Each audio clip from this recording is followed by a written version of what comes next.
Indian cinema के पिछले 10 साल को अगर देखें तो ऐसा लगता है कि इसकी स्क्रिप्ट क्रिस्टोफर नोलन ने लिखी है, क्योंकि जितने प्लॉट ट्विस्ट हमने देखे हैं उतना तो इंसेप्शन में भी नहीं था। यानी पिछले एक डिकेड में इंडियन सिनेमा में इस लेवल पे बदलाव देखने को मिले हैं जो कभी पॉसिबल ही नहीं हो पाता, जिसमें as a true pan Indian cinema की शुरुआत से लेके बॉलीवुड का utter downfall and rise, cinema mafia का कंट्रोल हाथ से निकलना, साउथ स्टार्स का राइज, मतलब जिन साउथ स्टार्स को हिंदी भी ठीक से बोलनी नहीं आती थी उनकी फिल्में हिंदी बेल्ट में हिंदी फिल्मों से ज्यादा कलेक्शन करके जाती है। माफ करना, मैं हिंदी में बात करूंगा, मेरा हिंदी अच्छा नहीं है, फिर भी मैं कोशिश करूंगा। बॉलीवुड को देख के ऐसा लगता है कि पिछले कुछ सालों से वो उन रिश्तेदारों की तरह हो गया है जो शादी में ओवर एक्टिंग करते हैं पर कोई भाव नहीं देता। सिनेमा माफियास ऐसे गायब हुए जैसे उधार लेके भागा हुआ दोस्त। एक तरफ बॉलीवुड का डाउनफॉल तो आया, लेकिन दूसरी तरफ पठान जवान ने दिखा दिया कि खान सभी भी रिटायरमेंट होम नहीं जाने वाले। पर हाँ, स्टार पावर की डेफिनेशन अब पूरी तरह से बदल गई। जिन स्टार्स को हमने बचपन में गोल्ड माइन टेलीफिल्म्स और डैशिंग जिगर वाला या खतरनाक खिलाड़ी जैसे अजीब टाइटल्स के साथ देखा, आज के टाइम पे वो बॉक्स ऑफिस हिला रहे हैं। प्रभास जूनियर, एनटीआर, रामचरण, इन्होंने एंट्री तो ऐसी मारी कि लगा बॉलीवुड का शटर गिरा देंगे। बट प्रॉब्लम वही कि एक बाहुबली RRR देने के बाद इनका ग्राफ थोड़ा कंफ्यूज जरूर हुआ। कभी VFX ने धोखा दे दिया तो कभी script out of the delivery area निकल गई। मतलब मास स्टार्स में खान की जगह ऑडियंस ने यश, प्रभास, अल्लू अर्जुन, रामचरण, ऋषभ शेट्टी से लेके जूनियर NTR इन लोगों ने भी अपना नाम दर्ज करवाया। लेकिन जैसा कि मैंने कहा कि साउथ में काफी लोगों ने एक बड़ी हिट देने के बाद दोबारा वैसा भौकाल नहीं बना पाए जिसमें प्रभास से लेके जूनियर NTR, रामचरण सबका नाम आया। बट इनमें से सबसे चालाकी से मूव लेते हुए कोई दिखा तो वो थे the icon star Allu Arjun. Rakul Preet Singh अपने पुराने इंटरव्यू में बताती हैं कि अल्लू अर्जुन ने सालों पहले प्रिडिक्ट कर लिया था कि नॉर्थ साउथ का बैरियर टूटने वाला है। जब बाकी लोग लोकल मार्केट में बिजी थे, यह बंदा इंटरनेशनल खिलाड़ी बनाने की प्लानिंग कर रहा था।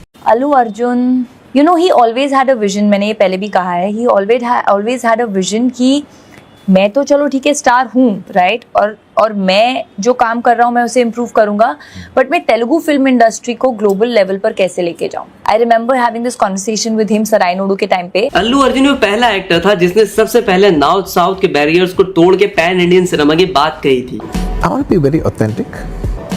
I think if you're authentic in your language, people will feel the authenticity in other languages too. Allu Arjun ने सिर्फ फिल्में नहीं दी थी, उन्होंने पुष्पा के नाम का एक वायरस फैलाया था जो मास्क वैक्सीन से भी नहीं रुका। इसलिए आज की इस इंटरेस्टिंग वीडियो में बात करेंगे कि क्यों Allu Arjun is the smartest actor ever in south cinema, और उनके फ्यूचर प्रोजेक्ट्स पे भी थोड़ी सी बात करेंगे जो उन्हें 2030 तक साउथ इंडियन सिनेमा का सबसे प्रोमिनेंट और इवन ये कह सकते हैं कि इंडियन सिनेमा का सबसे बड़ा स्टार बना देगी। तो अल्लू अर्जुन को स्मार्टेस्ट एक्टर इसलिए कहा जाता है क्योंकि उन्होंने सिर्फ मूवीज नहीं की बल्कि अपना एक सॉलिड ब्रांड इकोसिस्टम तैयार किया। जब आप उन्हें यश, प्रभास या फिर जूनियर NTR से कंपेयर करोगे तो एक बड़ा डिफरेंस नजर आएगा, वर्टिकल इंटीग्रेशन और डिजिटल डोमिनेंस का। देखो, प्रभास और यश पैन इंडिया स्टार तब बने जब उनकी movies like Baahubali, KGF hit हुई, लेकिन अल्लू अर्जुन ने पुष्पा से पहले ही अपनी इमेज स्टाइलिश स्टार और आइकॉन स्टार जैसी कर ली थी। पुष्पा रिलीज होने के बहुत पहले ही अल्लू अर्जुन नॉर्थ इंडिया में एक हाउस होल्ड नेम बन चुके थे। उनका ये बेस किसी बड़े प्रमोशन से नहीं बल्कि यूट्यूब और सैटेलाइट टीवी यानी कि सोनी मैक्स जी सिनेमा पर उनकी डब्ड मूवीज की वजह से बना था। अल्लू अर्जुन की मूवीज ने यूट्यूब पर ऐसे रिकॉर्ड्स बनाए थे जो उस वक्त किसी बॉलीवुड स्टार के लिए बहुत ही मुश्किल था। सरायनोडू ने 2017-18 के टाइम पे YouTube पर 145 मिलियन प्लस व्यूज क्रॉस कर लिए थे और ये उस वक्त की मोस्ट वॉच्ड इंडियन मूवी बन गई थी। इसने सिर्फ 6 महीने के अंदर 100 मिलियन प्लस व्यूज का माइलस्टोन भी टच कर लिया था। डीजे यानी कि दुवादा जगंदम इस फिल्म ने भी रिलीज के कुछ ही वक्त बाद 200 मिलियन प्लस व्यूज का रिकॉर्ड भी बना लिया था, जो उस टाइम पे एक रीजनल डब फिल्म के लिए बहुत बड़ी बात थी। इसीलिए अल्लू अर्जुन की सक्सेस का एक बड़ा क्रेडिट गोल्ड माइन टेलीफिल्म्स को भी जाता है। उन्होंने ही यूट्यूब पर क्वालिटी डबिंग के साथ इन फिल्मों को फ्री में अवेलेबल कराया था और जब पुष्पा रिलीज हुई तो लोग उनके लिए अजनबी नहीं थे। ऑडियंस पहले से उनके एक्शन और डायलॉग डिलीवरी की फैन थी। गोल्ड माइन टेलीफिल्म्स को ओनर मनीष शाह के अकॉर्डिंग पुष्पा से पहले ही अल्लू अर्जुन की डब मूवीज ने टोटल 1.2 बिलियन प्लस व्यूज हासिल कर लिए थे, जो कि किसी भी दूसरे साउथ इंडियन हीरो के लिए कहीं ज्यादा थी। नॉर्थ बेल्ट में लोग उन्हें उनके असली नाम से पहले उनके फिल्म के कैरेक्टर जैसे कि आर्या, लकी द रेसर और डेंजरस खिलाड़ी के नाम से जानने लगे थे। अल्लू अर्जुन का डांसिंग स्टाइल और स्वैग नॉर्थ इंडियन ऑडियंस को इतना पसंद आया था कि बिना किसी थिएट्रिकल रिलीज की उनकी एक कल्ट फैन फॉलोइंग ऑलरेडी तैयार थी। अगर आप नोटिस करोगे तो प्रभास ज्यादातर लार्जर देन लाइफ इमेज पे फोकस करते हैं, यश का फोकस माचोइज्म और पावर पे होता है, लेकिन अल्लू अर्जुन हर बार एक नया मैनरिज्म क्रिएट करते हैं जो कि रील्स और शॉर्ट में वायरल हो जाता है। पुष्पा से पहले अला वैकुंठपुरमुलु का गाना बुट्टा बम्बा या रमुलु रमुला नॉर्थ में वायरल हो चुका था। उस टाइम पे लोग टिकटॉक रील्स पे उनके स्टेप्स को कॉपी कर रहे थे और यही चीज उनकी पैन इंडिया रीच को सॉलिड कर देती है। जहाँ दूसरे स्टार्स टॉप टियर मास डायरेक्टर्स का हाथ पकड़ते हैं, वही बनी अक्सर डायरेक्टर्स के साथ एक्सपेरिमेंट करते हैं या पुराने डायरेक्टर्स को नए तरीके से प्रेजेंट प्रेजेंट करते हैं। जैसे कि सुकुमार, इनके साथ वो ग्रोथ, स्टाइल और सब्सटेंस का बैलेंस रखते हैं। बाकी स्टार्स के मुकाबले अल्लू अर्जुन एक वक्त में सिर्फ एक ही प्रोजेक्ट पे फोकस करते हैं। प्रभास के पास हमेशा 3-4 मूवीज पाइपलाइन में होती है, जैसे कि सालार, कल्कि, राजा साहब, स्पिरिट। इससे कहीं ना कहीं उनपे बहुत ज्यादा प्रेशर बन जाता है। वहीं अल्लू अर्जुन ने पुष्पा द राइज के बाद कोई और फिल्म साइन नहीं की थी, पूरा फोकस पुष्पा 2 पे रखा था और आज भी वो वही कर रहे हैं। इससे एक और चीज होती है, होता यह है कि ऑडियंस के बीच स्कार्सिटी पैदा होती है, जिससे मूवी की डिमांड और स्टार की वैल्यू स्काई रॉकेट हो जाती है। अल्लू अर्जुन की टीम ने मीम कल्चर और सोशल मीडिया ट्रेंड्स को बाकी स्टार से बेहतर समझते हैं। ऊपर से अल्लू अर्जुन हमेशा ऐसे रोल्स पिक करते हैं जो उनकी पिछली इमेज को सेटर कर दे। यस ने केजीएफ से रॉकी भाई से एक बहुत बड़ी इमेज बनाई थी, लेकिन अब वो इस इमेज से निकलने का प्रेशर फेस कर रहे हैं। वहीं अल्लू अर्जुन ने अला वैकेंट फॉर्मूले में एक सोफिस्टिकेटेड लड़के का रोल किया था और तुरंत बाद पुष्पा में एक देहाती मजदूर और मजदूर से स्मगलर बन गए थे। ये एक्सट्रीम ट्रांसफॉर्मेशन जूनियर एनटीआर और रामचरण के करियर में थोड़ी कम फास्ट पेस लगती है। जैसा कि मैंने कहा कि अल्लू अर्जुन ने पैन इंडिया स्टार बनने के लिए राजा मौली का इंतजार नहीं किया। वो पहले ऐसे तेलुगु स्टार थे जिन्होंने केरला यानी कि मलयालम मार्केट में अपनी सॉलिड फैन बेस बनाई और आज भी प्यार से लोग उन्हें वहां पे मल्लू अर्जुन कह के बुलाते हैं। और यहाँ पे कुछ नोलन के 14 पुष्पा को क्रिटिसाइज करते हैं, उसे लेबर क्लास फिल्म बताते हैं। दूसरी तरफ कंटेंट ओरिएंटेड सिनेमा के फैन मल्लू ऑडियंस अल्लू अर्जुन की पुष्पा जैसी मास मसाला फिल्म को भी उतना ही प्यार देती है जितना वो फहाद फाजिल या फिर किसी दूसरे मलयालम एक्टर की फिल्म को देती है। ऊपर से अल्लू अर्जुन पहले ऐसे एक्टर है जिन्होंने अपनी फैन एसोसिएशन को एक प्रोफेशनल ऑर्गेनाइजेशन जैसे कि Allu Arjun fan association AAFA build किया था। ये फैन सिर्फ मूवीज प्रमोट नहीं करते हैं या फिर फैन वॉर में शामिल नहीं होते, बल्कि सोशल सर्विस जैसे HPV वैक्सीन अवेयरनेस ड्राइव भी करते हैं। इसीलिए अल्लू अर्जुन अपने फैंस को सोल्जर्स की तरह ट्रीट करते हैं जो ग्राउंड लेवल पे उनकी ब्रांड वैल्यू मेंटेन करके रखते हैं। और आज के टाइम पे साउथ के 4 बड़े एक्टर्स को अगर आप उठा लो, जैसे कि Prabhas, junior NTR, Ramcharan,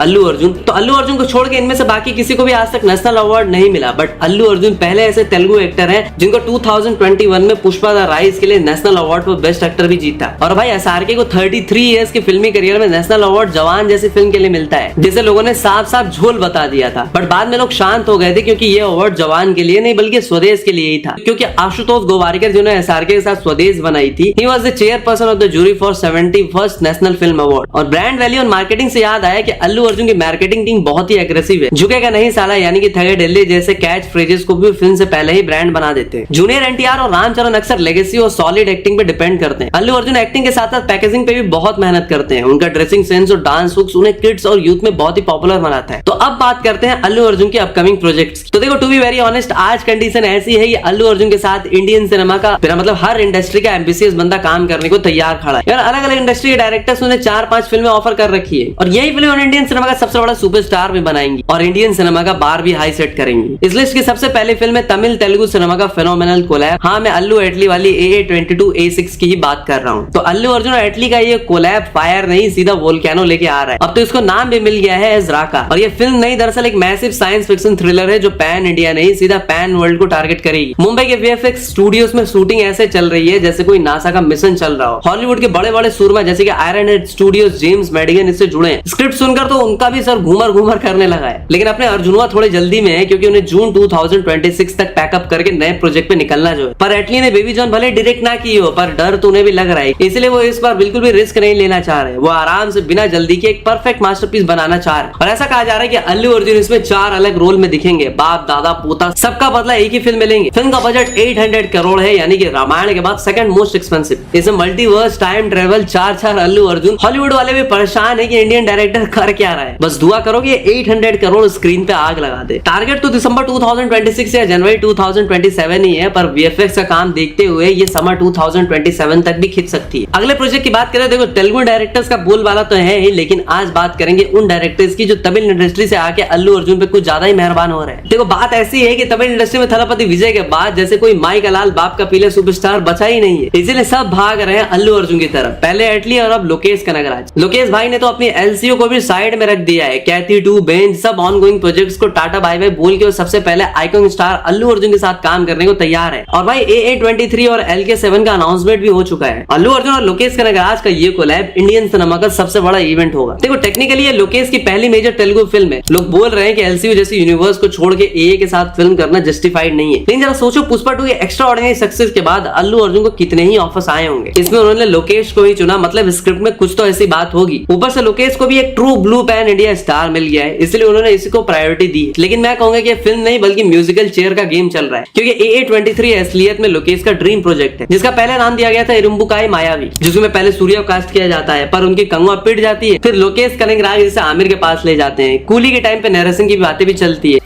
Lokesh and I are supposed to meet up. I think last month we spoke and he said he's coming to Bombay at some point. We'll go through the narration of that. So yeah, that's, I mean, as of now, on the cards. Aamir के साथ भी बात नहीं बन पाती और 14 जनवरी 2026 मकर संक्रांति के दिन एक कूल एनिमेटेड टीजर के साथ AA23 अनाउंस कर दी जाती है। मीडिया में जब लोकेश से पूछा जाता है कि आमिर वाली फिल्म का क्या, तो बंदे ने डिनाई करने की जगह बस इतना कह दिया होता है कि अभी सिर्फ अनाउंसमेंट हुई है, बाकी अपडेट्स आगे बताता हूँ। अगली प्रोजेक्ट की बात करें तो कोई फिल्म नहीं बल्कि इंडियन सिनेमा की ही सबसे बड़ी सीक्वल है। मैं बात कर रहा हूँ पुष्पा 3 की। देखो पुष्पा 3 द रैम्पेज सिर्फ एक मूवी नहीं है, एक इमोशन बन चुकी है। पुष्पा 2 के रिकॉर्ड ब्रेकिंग सक्सेस के बाद फैंस अब इसके तीसरे पार्ट का बेसब्री से इंतजार कर रहे हैं। पहले पार्ट में हमने देखा कि द राइज कैसे पुष्पा बड़ा बना, दूसरे में हमने देखा रूल कैसे उसने राज किया, अब तीसरा पार्ट है द रैम्पेज। इसका मतलब है कि अब पुष्पा राज सिर्फ रूल नहीं करेगा बल्कि तबाही मचाएगा। स्टोरी अब इंटरनेशनल लेवल पे जा सकती है क्योंकि पुष्पा का बिजनेस सिर्फ इंडिया तक सीमित नहीं रहने वाला। देखो पुष्पा 2 ने वर्ल्ड वाइड 1600 करोड़ ज्यादा बिजनेस किया, इसी वजह से पुष्पा 3 की हाइप 100 टाइम्स ज्यादा है। रिपोर्ट्स के अकॉर्डिंग इसका बजट भी पुष्पा 2 से ज्यादा है, शायद 500 करोड़ के आसपास। अब जापान से लेकर रसिया तक अल्लू अर्जुन की फैन फॉलोइंग बढ़ गई है तो ग्लोबल रिलीज भी बड़ी होगी। यार पुष्पा 3 की बात करें तो मेकर्स का कहना है कि वो सीक्वल की मिल्किंग नहीं करने वाले। डायरेक्टर सुकुमार ने कंफर्म कर दिया है कि उनके पास पुष्पा 3 के लिए काफी सॉलिड मटेरियल है। उन्होंने स्क्रिप्ट पे काम करना शुरू कर दिया है और वो विजुअल और एक्शन पे पहले से कई